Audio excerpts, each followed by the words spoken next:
കണ്ണൂർ പയ്യന്നൂരിൽ വൻ MDMA വേട്ട.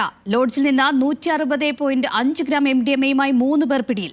പിടിയിലായത് കോഴിക്കോട് അത്തോളി സ്വദേശി ഷംനാദ് പി, രാമന്തളി സ്വദേശികളായ PK ആസിഫ്, CM മുഹാദ് എന്നിവർ. വിശദാംശങ്ങളുമായി നിഖിൽ അളവൂർ ചേരുന്നു. നിഖിൽ, ഇപ്പോൾ MDMA പിടികൂടുന്നത് ഒരു നിത്യസംഭവമായി മാറിയിരിക്കുകയാണ്. ഇപ്പോൾ പിടികൂടിയ MDMA ആരാണ് വിൽപ്പനയ്ക്ക് എത്തിച്ചത്? വിശദാംശങ്ങൾ എന്തൊക്കെയാണ്? അഞ്ജലി, ഈ കഴിഞ്ഞ ദിവസങ്ങളിലൊക്കെ കണ്ണൂരിലും പരിസര പ്രദേശങ്ങളിലുമൊക്കെ ഇത്തരത്തിൽ MDMA പിടികൂടുന്ന സംഭവങ്ങൾ ഉണ്ടായിരുന്നു. പക്ഷേ ഇത്രയധികം അളവിൽ MDMA പിടികൂടുന്ന അടുത്ത കാലത്ത് കണ്ണൂർ ജില്ലയിൽ ഉണ്ടായിരിക്കുന്ന ഒരു വലിയ കേസ് എന്ന് തന്നെ പറയേണ്ടിയിരിക്കുന്നു.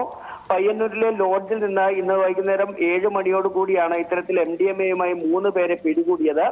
160.05 ഗ്രാം MDMA ആണ് ഇവരിൽ നിന്ന് കണ്ടെത്തിയിരിക്കുന്നത്. കോഴിക്കോട് അത്തോളി സ്വദേശിയായ ഷംനാദ് പി, രാമന്തളി സ്വദേശികളായ PK ആസിഫ്, CM മുഹാദ് എന്നിവരെയാണ് ലോഡ്ജിൽ നിന്ന് പിടികൂടിയത്. ഈ കോഴിക്കോട് അത്തോളി സ്വദേശിയായ ഷംനാദാണ് ഇതിന്റെ വിതരണക്കാരൻ.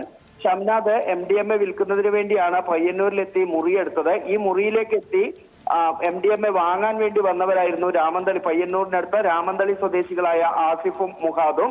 പോലീസിന് ലഭിച്ച രഹസ്യ വിവരത്തെ തുടർന്ന് നേരത്തെ തന്നെ ഈ ഷംനാദിനെ പോലീസ് നിരീക്ഷിക്കുന്നുണ്ടായിരുന്നു. അങ്ങനെയാണ് ഇവർ ലോഡ്ജിലുണ്ടെന്ന് അറിയുകയും പോലീസ് എത്തി ഇവരെ പിടികൂടുകയും ചെയ്തത്. വിവരങ്ങൾ വ്യക്തമാണ്.